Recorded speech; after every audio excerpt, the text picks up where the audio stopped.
नमस्कार, मेरा नाम विजय और आप देखना शुरू कर चुके हैं जाने माने YouTube channel the Santosh Mishra. हमारे साथ हाजिर हैं एक बार फिर संतोष मिश्रा जी खुद ही, जो इस बार बात करने के लिए हैं एक बहुत ही ऐसे विषय पर जो आम तौर पर हम सभी इस विषय को जानते हैं, लेकिन इसको ठुकरा देते हैं, इग्नोर कर देते हैं। हमें लगता है कि क्या विषय है, कोई विषय ही नहीं है, लेकिन अपने आप में एक बहुत महत्वपूर्ण विषय है। महत्वपूर्ण इसलिए भी है क्योंकि हम इस पर बात नहीं करना चाहते हैं, और इसलिए ये महत्वपूर्ण है क्योंकि ये किस तरीके से कंटेम्प्रेरी पॉलिटिक्स में, चाहे वो एशिया की पॉलिटिक्स हो, इंडिया की पॉलिटिक्स हो, उसमें इन्वॉल्व हो रहा है। जी हाँ, अगर आपने गैस नहीं किया है तो मैं बात कर रहा हूँ जैन जी।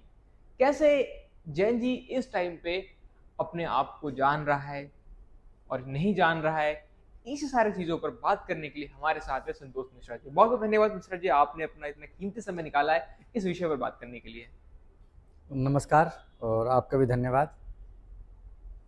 संतोष जी, पहला प्रश्न मेरा तो आपसे यही है, एज़ ए लेखक जब आप किताबें लिखते हैं और पब्लिशर आपसे ये कहता है कि यार मिश्रा जी, आपकी किताब बच्चे नहीं पढ़ रहे हैं। जो पीढ़ी है, जो जनरेशन है, वो किताबों में ज़्यादा दिलचस्पी नहीं दिखा रहा है।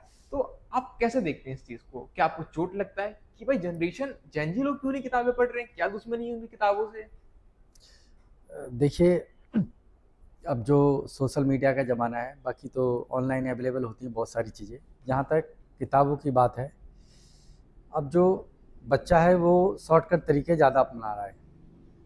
और ये भी कह सकते हैं कि कुछ ऐसी ऐप आ गई हैं, यहाँ मेरे को नाम लेना पड़ रहा है उनका, चैट जीपीटी जैसी, कि वहाँ एक शब्द लिखो और सारी चीज़ें वो एक पैराग्राफ टाइप में आप उन चीज़ों को अच्छे ढंग से छोटा दे सकते हैं। लेकिन जो आज भी पुरानी पद्धति है रिसर्च की, मुझे जहाँ तक लगता है वो ज़्यादा बेटर है, क्योंकि जब आप रिसर्च करोगे और जब तक रिसर्च नहीं होगी चीज़ों की, आप तथ्यों पर नहीं जा पाओगे। इसलिए मुझे लगता है कि थोड़ा-सा दुःख तो होता ही है, बट मुझे अनुमान है कि थोड़ा बच्चों को पढ़ना चाहिए। संतोष मिश्रा जी, मेरा दूसरा प्रश्न आपसे ये है, जैसे हम देख रहे हैं एशिया में, अलग-अलग देशों में जिस तरीके से जेन ज़ी ने एक रिवॉल्ट ही कहना सही रहेगा, सरकार बदल दिए, चाहे मैं नेपाल की बात करूँ, श्रीलंका की बात करूँ, बांग्लादेश की बात करूँ या कई अन्य देशों की बात करूँ। अब थोड़ा-सा वो ट्रेंड हमें इंडिया में भी देखने को मिल रहा है। कर्नाटक हो गया, लद्दाख हो गया, उत्तराखंड हो गया, पटना हो गया, तमाम जगह भारत में प्रोटेस्ट चल रहे हैं। क्या आप इस चीज़ को देख रहे हैं, लिंक कर पा रहे हैं ये चीज़? आपकी नज़र में क्या है ये? देखिए, ऐसा है, जो और देशों में प्रोटेस्ट चल रहे हैं, जहाँ नेपाल की बात की जाए तो वहाँ एक अलग विषय था, या भारत पहली जितनी भी सोशल मीडिया चीज़ें चलती हैं, हम ये कह सकते हैं कि कोई भी चीज़ें भारत में बैन नहीं है। हुँ, ना हुँ। पहले बैन थी, ना अभी भी बैन है। ठीक है, पहले कुछ युवाओं ने डिमांड की कि भाई टिकटॉक बैन कर दो, और वो सरकार को भी लगा कि हाँ ठीक है, टिकटॉक बैन करना चाहिए, तो बैन कर दिया गया था उस टाइम। और वो मुझे लगता है सोशल मीडिया पे ही उसका बहिष्कार हो गया था, इसलिए उसको बैन कर दिया। जहाँ तक कि युवाओं की बात है, और एशिया में जो हो रहा है, सब जगह अलग अलग विषय हैं। हम लोग एक लोकतंत्र देश में हैं, और हमारी अपनी एक संविधान हैगा, उसके हिसाब से चीज़ें चलती हैं। और जो संविधान पर विश्वास रखने वाले लोग हैं, वो उस पॉइंट पे ज़्यादा लड़ाई करना पसंद करते हैं। जहाँ तक युवाओं की बात है, जो कर्नाटका का मुद्दा था वो अलग मुद्दा था। ये भी कह सकते हो आप, जो पटना वाली बात है वो भी अलग है। और वहाँ पर भी पेपर लीक की जो कहानी आई थी, उसको सरकार ने तुरंत एक्शन लिया और पेपर को कैंसिल कर दिया गया। और उत्तर प्रदेश में भी यही हुआ था कुछ साल पहले, और वहाँ भी सरकार ने पेपर कैंसिल कर दिया और दोबारा पेपर कराने का आश्वासन दिया गया। और पेपर उसी समय के भीतर, जो युवाओं ने बोला कि 6 महीने के अंदर होना चाहिए, और वो 6 महीने के अंदर ही सरकार ने पेपर कराए। और अच्छे ढंग से, क्योंकि चीज़ें, मान लो कोई चीज़ गलत हो रही हो, पता चल जा रही है, तो उस पर काम होना चाहिए, उसमें कोई दिक्कत की बात नहीं है। संतोष जी, मेरे यहाँ पर एक प्रश्न आपसे ये है, देखा और कहा ये जाता है कि जो जेन ज़ी है, इनके अंदर पेशेंस की बड़ी कमी है। मतलब कोई भी चीज़ बोलने से पहले सोचते नहीं है, एकदम इंस्टेंट रिएक्ट कर देते हैं। मतलब रिस्पॉन्स नहीं करते, रिजेक्ट कर देते हैं। तो इस चीज़ को आप एज़ अ लेखक कैसे देखते हैं? देखिए, कुछ चीज़ों में मुझे लगता है थोड़ा-सा विषय जो है, युवाओं की बात सुननी भी चाहिए। मैं ये नहीं कहता कि बिल्कुल ही उनकी नहीं सुननी चाहिए। लेकिन जो मेन चीज़ है, ये है कि आप उसकी कोई पहले क्या करते थे, मान लो छुट्टी बननी है, एप्लीकेशन लिखते थे प्रॉपर, हम लोग उस पर सोचते थे कि ये लिखना है। अब क्या है, चैट जीपीटी पे गए, उन्होंने बोल दिया कि छुट्टी हमें चाहिए बुखार की, उसने एक पूरा फॉर्मेट बनाया है, और अच्छी चाहिए तो आपको उसमें लिख दो कि आपको इस चीज़ के लिए छुट्टी चाहिए, एड्रेस वेड्रेस डाल दो थोड़ा, तो पूरा लेटर बना के दे देता है। आपको ना तो लिखने की जरूरत, ना सोचने की जरूरत, सब चीज़ें मिल गई। अब युवा खुद कुछ नहीं कर रहा है, वो सोशल मीडिया के भरोसे है, जो अच्छा। मुझे लगता है कि उनके ऊपर डिपेंड नहीं रहना चाहिए। उनको चीज़ों को सोचना चाहिए, समझना चाहिए, उसके बाद रिएक्ट करना चाहिए। अब वो चीज़ नहीं हो रही है, वो बिल्कुल शॉर्टकट तरीका अपनाना चाहते हैं, और वो बिल्कुल गलत है मुझे जो लगता है थोड़ा-सा। और भई मान लीजिए 3 साल की पीएचडी या 3 साल की आपको ग्रेजुएशन करनी है, तो आप ये नहीं कह सकते कि मुझे सब कुछ आता है, मैं एक ही दिन में दे दो जी, पेपर ले लो, ऐसा नहीं हो सकता ना। उसके लिए आपको रिसर्च करनी पड़ेगी, समय देना पड़ेगा उस हिसाब से। हम ये भी नहीं कह सकते कि जी बच्चा आज पैदा हुआ है तो आज ही स्कूल में डाल दें। प्रकृति ने कुछ नियम बनाए, उस हिसाब से भी चीज़ें होती हैं, जो मुझे लगता है थोड़ा-सा युवाओं को इस बारे में भी सोचना चाहिए, और वो युवा थोड़ा सोचने की शक्ति उसकी कम हो रही है, और सरकार को भी याद दिलाना चाहिए कि ये शक्तियाँ हैं उनकी। घर में भी कई बार मतभेद हो जाते हैं हमारे अपने मम्मी-पापा से, और मैं तो कुछ अपने मम्मी-पापा के अलावा भी कुछ लोगों पे, उनकी बातों पे रिएक्ट कर देता तुरंत कि नहीं आप गलत हो, और घर की तो मैं कर ही देता, चलो घर के अलग है कि भाई वो तो माफ़ कर देते हैं घर में लोग। लेकिन चीज़ें क्या है, देश की जब बात आती है तो वहाँ थोड़ा मुझे लगता है रिसर्च कर ली जाए तो ज़्यादा अच्छा होगा। एक दिन में कोई चीज़ें नहीं मिलती है, प्रॉपर पूरा समय देना पड़ता है, और तभी चीज़ें होती हैं। प्लानिंग से होगा काम तो ज़्यादा अच्छा होगा। युवा थोड़ा आजकल सोच नहीं रहा है इस बारे में, ये चीज़ें हैं। हम्म। एक चीज़ और मैं जानना चाहता हूँ, हम जेन जी पे ही बात कर रहे हैं।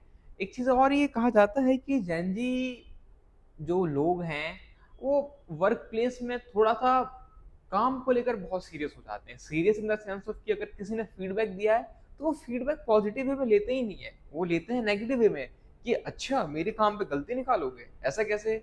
मैं जो करता हूँ सही करता हूँ। थोड़ा ये जो एटीट्यूड है जेन जी में, ये है क्यों और क्या रीज़न है? देखिए ऐसा है ना, जो युवा क्या है ना, बहुत जल्दी के मूड में है आजकल। हुँ, हुँ। वो ये चाहते हैं कि मुझे ये काम दिया गया, फटाफट ख़त्म करो, और जो मैं काम कर रहा हूँ यही सही है। अच्छा। और वो चीज़ जो है मुझे लगता है बिल्कुल गलत है। हम हुँ, जो हुँ। कर रहे हैं वो सही नहीं है। क्योंकि जब तक ये भी हो सकता है कि आप ये सोचो कि मान लीजिए हम अपने घर में, और मम्मी-पापा ने कोई बात बोल दी, तो कई बार हम लोग रिएक्ट कर जाए, अरे तुम तो गलत ही हो, तुम्हें क्या पता? और कई बार ये घर में बोल देते हैं कि तुम्हारे ज़माने में होता होगा, हमारे ज़माने में नहीं होता ऐसा। भाई हुँ। उस ज़माने में अलग है, लेकिन वो ज़माने के लिए एक्सपीरियंस उन्होंने कमाया है। और वो अच्छा। चीज़ें कई बार ये होती है, मैं 1-2 साल से कई लोगों में गुस्से में वाला मैं भी व्यक्ति हूँ, बट मुझे लोगों ने समझाया, उन चीज़ों पे मैंने समझा कि हाँ, थोड़ा वेट कर लिया जाए, चीज़ें सही होंगी। और कुछ चीज़ों पे तो मैंने 1 डेढ़ हफ्ते वेट किया, और पता चला वही लोग सही हैं, और मैंने बाद में रियलाइज़ किया अरे मैं तो पूरा ही गलत था। बट मैंने उस पे रिस्पॉन्स नहीं किया, मैंने उन्हें नहीं बताया, लेकिन मुझे ये बात पता है कि मैं गलत था। तो चीज़ें ये हैं। इसलिए थोड़ा युवाओं को मुझे जो लगता है कि चीज़ों को रिसर्च कर लें, ज़्यादा अच्छा रहता है। और देखिए क्या, मान लो हम लोग कॉलेज या में पढ़ने जाते थे, ये नहीं कि हमें आता नहीं था, सब आता था। बट हम ये थोड़ी बोलते हैं कि जी आज ही पेपर ले लो, तीनों साल का। 3 साल लगाए जाते थे, उसमें आप देखा जाता था। इवन मैं तो अपनी एक ऐसी रिलेटिव को जानता हूँ, उसके फर्स्ट ईयर में 40% नंबर थे, फर्स्ट सेमेस्टर में। बट जब वो फाइनल ईयर निकली तो उसकी ग्रोथ बहुत ज़बरदस्त थी। तो उसने प्रॉपर समय दिया ना। एक 40% वाला बच्चा और उसके बाद यूनिवर्सिटी टॉपर बनता है, तो वो हुँ। चीज़ें तो फ़र्क है ना। फर्स्ट ईयर में हमने बोला, उसने अपना धीरे-धीरे, अब किसी को लगता है कि अरे भाई हम टॉपर हैं, लेकिन जो टॉपर लड़की थी वो टॉपर से नीचे आई, और तुम्हारा एक 40%। इसी प्रकार युवाओं को थोड़ा मुझे लगता है समय देना चाहिए, चीज़ों को समझें। एकाएक सड़कों पर ना उतर जाएँ, उसके लिए उनको ज़्यादा नुकसान होगा, फ़ायदे के बदले। हुँ। संतोष जी, मैं अंतिम प्रश्न की ओर आता हूँ और मैं ये जानना चाहता हूँ आपसे, एज़ अ लेखक, जेन ज़ी जनरेशन को कौन-सी 3 या 4 किताबें आप रिकमेंड करेंगे? ये तो एटलीस्ट पढ़नी चाहिए। देखिए ऐसा है, ये सारी किताबें लोग रिकमेंड करते ही हैं। मुझे जो लगता है कि अगर भारत के युवाओं की बात करूँ मैं, हुँ, हुँ। तो गांधी जी की किताब 1-2 पढ़नी चाहिए।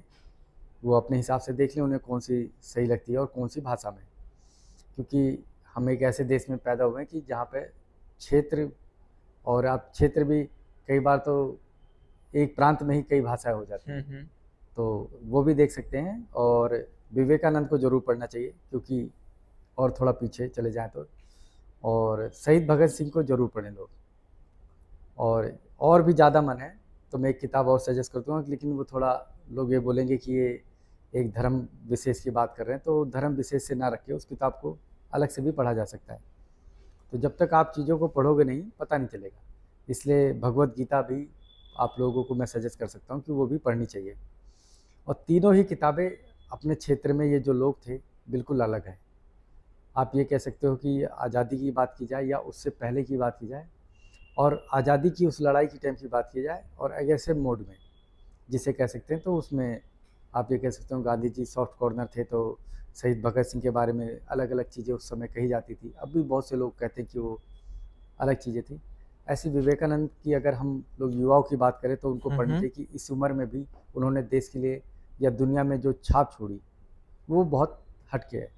और भगवत गीता इन्हीं तीनों चीज़ों का सार भी कह सकते हो आप, कि उसी में से इन्होंने कहीं ना कहीं चीज़ें अपने जीवन में अपनाई, और मुझे लगता है इनसे ज़्यादा सक्सेसफुल आदमी कोई हुआ नहीं, कि जिनकी हम बात अभी कर रहे हैं, जो कि गांधी जी की ज़माने की बात अलग हो गई, और उससे पहले विवेकानंद, और उससे हज़ारों साल पहले भगवत गीता जो भगवान कृष्ण ने लिखी थी या बताई लोगों को, उसकी बात हो रही है।